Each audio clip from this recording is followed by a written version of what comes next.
E a partir de agora, o assunto aqui no Tom Maior é saúde. Hoje nós estamos no Fevereiro Roxo. Entre as demências que surgem na idade avançada, o Alzheimer é uma das doenças mentais que compõem a lista dos principais desafios da área da saúde. E é nesse contexto que o Fevereiro Roxo representa a oportunidade de divulgar campanhas e disseminar informações sobre este assunto. E quem explica para a gente, que fala sobre isso conosco, é o neurologista Alexandre de Almeida Castro. E também participa desse bate-papo a Jéssica Dias. Primeiramente, boa tarde, doutor Alexandre, tudo bom? Boa tarde, tudo bem com você? Prazer falar hoje à tarde. Seja bem-vindo aqui no Tom Maior e boa tarde também para a Jéssica Dias. Oi, Jordana. Ótima tarde a você, ao doutor Alexandre. Um abraço especial também a todos que nos acompanham aqui no Tom Maior. Boa semana. Muito obrigada. E para começar, para a gente tirar dúvidas sobre esse assunto, vou começar com uma pergunta bem básica, doutor Alexandre. Para quem nunca ouviu falar, para quem só conhece de nome, explica para a gente o que caracteriza o Alzheimer. Olha, a doença de Alzheimer, ela é uma demência, um tipo de demência. Ela afeta pacientes idosos, geralmente, a partir dos 60 anos, mas ela pode acometer pacientes um pouco mais jovens também, que podem representar um Alzheimer precoce, mas isso não é comum. E essa doença é uma doença neurodegenerativa que afeta o nosso cérebro. Existe a deposição de algumas proteínas que vão, de certa forma, matando alguns neurônios e vai gerando uma atrofia cerebral. A consequência disso é um comprometimento de algumas funções cognitivas, memória, atenção, linguagem, a capacidade do paciente de se localizar no espaço. Então, essas funções intelectuais do paciente vai sendo gradativamente comprometida ao longo da doença. Tá? Certo. Então, doutor Alexandre, não é algo que vem de um dia para o outro, né? É uma doença que ela vai progredindo aos poucos. Então, como que a gente pode identificar o Alzheimer? Quais são os sintomas que nós temos que estar atentos? Isso, essa é uma questão relevante, porque a doença de Alzheimer ela não evolui de forma rápida. Existem até algumas doenças que são rapidamente progressivas e são diagnósticos diferenciais. A doença de Alzheimer, ela tipicamente acomete o paciente de uma forma gradativa. Então, o paciente reclama que ao longo do último ano, dos últimos 2 anos, já vem perdendo a sua capacidade de memorizar as coisas. Ela pode começar com pequenos esquecimentos, deixar uma chama ligada, esquecer que fechou a torneira, que trancou a porta. E isso aí vai piorando para esquecimentos, para um comprometimento cognitivo mais importante, até a ponto do paciente, às vezes, sair de casa e não conseguir mais voltar, porque ele desconhece como voltar para casa, a sua localização espacial, às vezes até dentro da própria casa. Tem pacientes com a demência um pouco mais avançada que não conseguem acertar onde está o banheiro, onde está o seu próprio quarto. Então, realmente é um quadro progressivo, é de instalação gradativa. Doutor Alexandre, e há fatores de risco para essa doença? Sim, existem alguns fatores de risco, né? Primeiro, a questão da própria idade. Então, o paciente acima dos 60 anos, naturalmente, a idade é o principal fator de risco. Mas existem outros, por exemplo, hipertensão arterial, diabetes, colesterol alto, o próprio sedentarismo, a baixa escolaridade. Então, existem pacientes que têm um baixo nível cognitivo, uma baixa reserva cognitiva, por conta de falta de estudos, né? E também tem um risco maior de desenvolver a doença do que pacientes que têm um esforço intelectual, né? Uma carga cognitiva maior, uma reserva cognitiva maior. Então, esses são os principais fatores de risco. E existe também a questão hereditária. Pacientes que têm histórico familiar da doença, principalmente parentes ali de primeiro grau, têm um certo risco adicional de desenvolver a doença. Mas eu reafirmo que não é o principal fator de risco. Então, não é porque o pai teve que naturalmente o filho vai ter, sabe? É um fator de risco adicional. A maior parte dos casos da doença de Alzheimer são de acontecimento esporádico na população. Não é porque a mãe ou o pai teve que o filho vai ter também, mas surge aquela preocupação se pode fazer algo para prevenir. Tem como, doutor? Tem sim. A prevenção se baseia nessa questão de melhorar a qualidade de vida, né? Então, controlar esses fatores de risco são fundamentais. Por exemplo, controlar a pressão arterial, controlar os seus níveis de glicose, controlar os níveis de colesterol, praticar uma atividade física, exercer alguns exercícios assim de atividade intelectual, né? Leitura, palavras cruzadas, aprender uma língua nova, então aprender uma tecnologia nova, na época agora dos smartphones, baixar um aplicativo diferente, começar a trabalhar com o cérebro, então tem que exercitar o nosso cérebro para fazer com que ele crie novas conexões, e isso de certa forma age de uma forma preventiva. Doutor Alexandre, falando sobre esse desenvolvimento cognitivo, esse exercício da mente, pode ter alguma relação, por exemplo, se o Alzheimer ele é mais comum em pessoas a partir dos 60 anos. Seria porque as pessoas a partir dessa idade, elas têm uma rotina mais leve, uma rotina não tão ativa, assim? Onde eu quero chegar? Esse exercício da mente, a atividade física, por exemplo, ela poderia ajudar no tratamento e na prevenção do Alzheimer para essa pessoa que é maior de 60 anos? Com certeza, né? É claro que isso não é uma fórmula mágica, né? A gente vai criando essas novas conexões cerebrais com o passar dos anos, em toda a nossa vida, né? Então, a pessoa que sempre na juventude, mesmo nessa fase hora que vai atingindo a maturidade, se você pratica uma atividade física durante toda a sua vida, sempre exerce uma atividade intelectual bacana, isso de certa forma cria-se novas conexões cerebrais, vai aumentando a sua reserva cognitiva, mas nunca é tarde para começar. Então, se o paciente tem, por exemplo, acima dos 60 anos e quer começar uma atividade física, quer começar a trabalhar o cérebro, isso também é bem-vindo, e até no tratamento.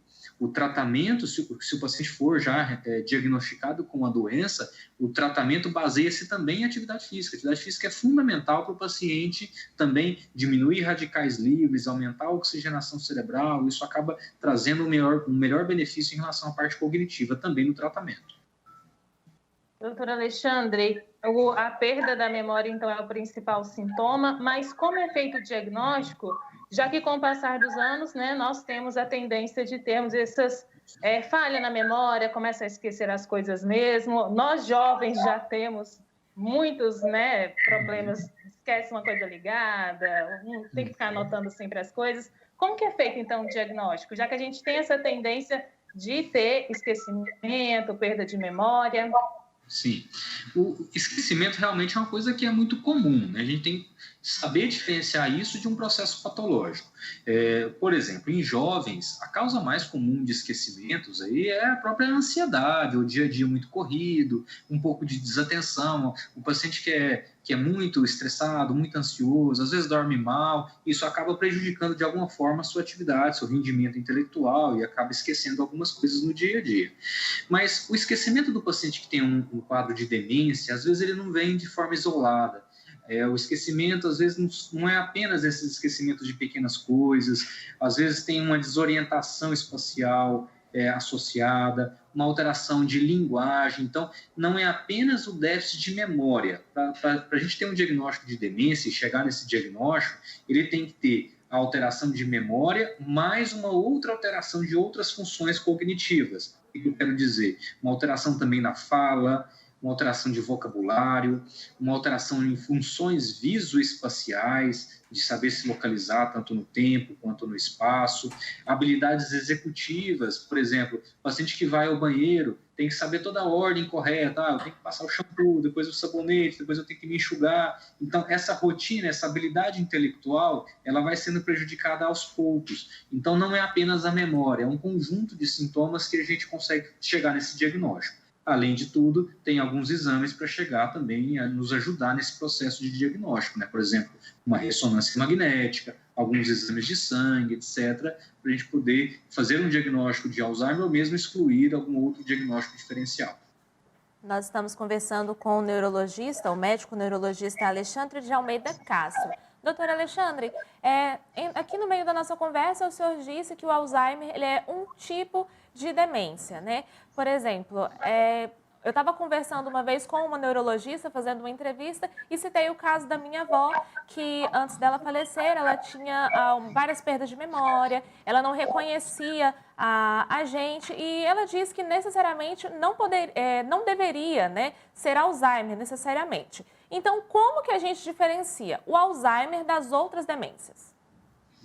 Sim, por conta primeiro pelo padrão do comprometimento cognitivo. O Alzheimer, por exemplo, ele afeta a memória, a linguagem, as funções visoespaciais. Existem outras demências. Então, o Alzheimer é uma das demências dentre várias. Existe a demência, por exemplo, a demência vascular, que é uma demência causada pelos AVCs, né, pelos derrames. Então, a cada derrame que o paciente tem, a cada AVC, afeta de alguma forma as funções intelectuais.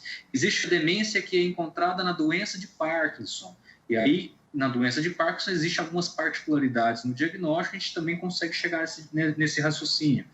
Existem as demências rapidamente progressivas. Existe uma demência que é a demência de Creutzfeldt-Jakob, que é uma demência que o paciente vai perdendo muito rápido as suas funções cognitivas, além, né, de forma mais rápida do que o esperado na doença de Alzheimer.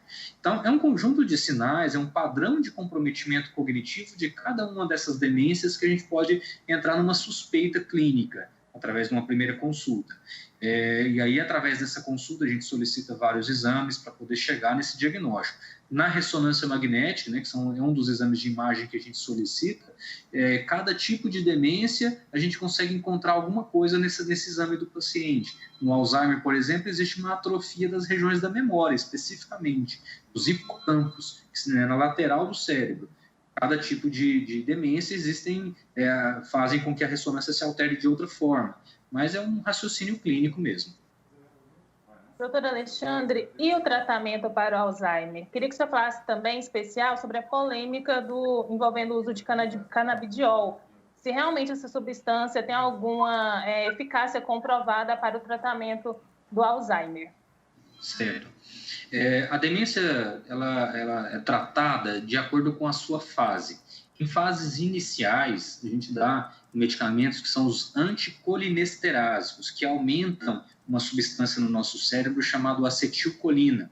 Existem 3 representantes aí no mercado de medicações, né? A donepezila, a galantamina e a rivastigmina.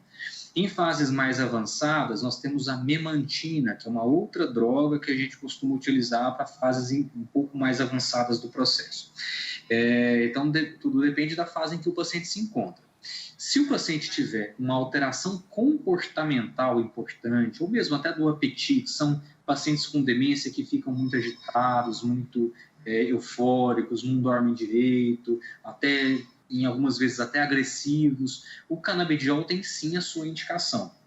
Porém, o canabidiol ele não é utilizado para todos os pacientes, então não existe um remédio mágico que a gente costuma utilizar para todos os pacientes. O próprio canabidiol ele pode trazer um prejuízo em algumas funções cognitivas. Ele melhora, por exemplo, o comportamento, deixa o paciente mais calmo, mas às vezes ele pode piorar outros aspectos, piora um pouco a memória, piora um pouco a linguagem, alguns testes que a gente faz. Então, é uma avaliação clínica no consultório que a gente precisa decidir se vale a pena ou não utilizá-lo. Doutor Alexandre, outro ponto, né? A gente falou de sinais, como que a gente consegue identificar, tratamento, prevenção, mas e a família? Como que a família deve lidar com essa situação e a quais sinais ela deve estar atenta? Ah, sim, é uma pergunta excelente, né? Porque a família também sofre junto, né? Muitas das vezes o próprio paciente ele não percebe muito bem esse declínio cognitivo leve e com o passar da idade tem pacientes com demência grave que ficam totalmente sem ter algum contato, sem saber quem são os familiares mais próximos, enfim. E o cuidador, esses familiares, eles sofrem muito. Existe até uma doença chamada estresse do cuidador. Então, quem está mais presente ali nos cuidados diários acaba sofrendo junto, né? Eu sempre recomendo que esse paciente precisa de carinho, né? Ele precisa de atenção, de apoio. Se ele está esquecido, repete, não tem problema. Se ele pergunta várias vezes, repete quantas vezes forem necessárias. Então, muitas das vezes a gente pega alguns acompanhantes que são muito irritados com o próprio processo demencial desse familiar, então se irritam se o paciente vai perguntar outras vezes. fica muito repetitivo, etc. Então, esse cuidado adicional com o próprio cuidador é essencial, isso é muito importante também. Doutor Alexandre, existem estudos recentes sobre a doença de Alzheimer, tratamentos novos? O que tem de novo em relação a essa doença? Existem sim, nós estamos numa fase, porque como começa o processo patológico da doença? Existe uma proteína chamada proteína beta-amiloide, e essa proteína começa a se depositar em alguns locais do cérebro e começa a matar os neurônios. Então, os tratamentos mais modernos hoje em dia, que os grandes laboratórios estão em busca, são os anticorpos monoclonais que atacam essa proteína, essa deposição anormal, que evitam essa deposição de proteína. Existem outros estudos mostrando também algumas medicações que conseguem remover esse agregado proteico do cérebro, né, de alguns locais do cérebro. Então, são pesquisas que estão em andamento, ainda não está disponível para a população, mas há sim uma esperança aí a longo prazo da gente ter tratamentos que modificam a evolução da doença. Hoje, os nossos tratamentos que estão disponíveis são muito para combater os sintomas, mas eles não afetam tanto a evolução do processo. E tem como, doutor Alexandre, reverter ou amenizar os efeitos do Alzheimer através de hábitos específicos, sem ser com o uso de medicamentos?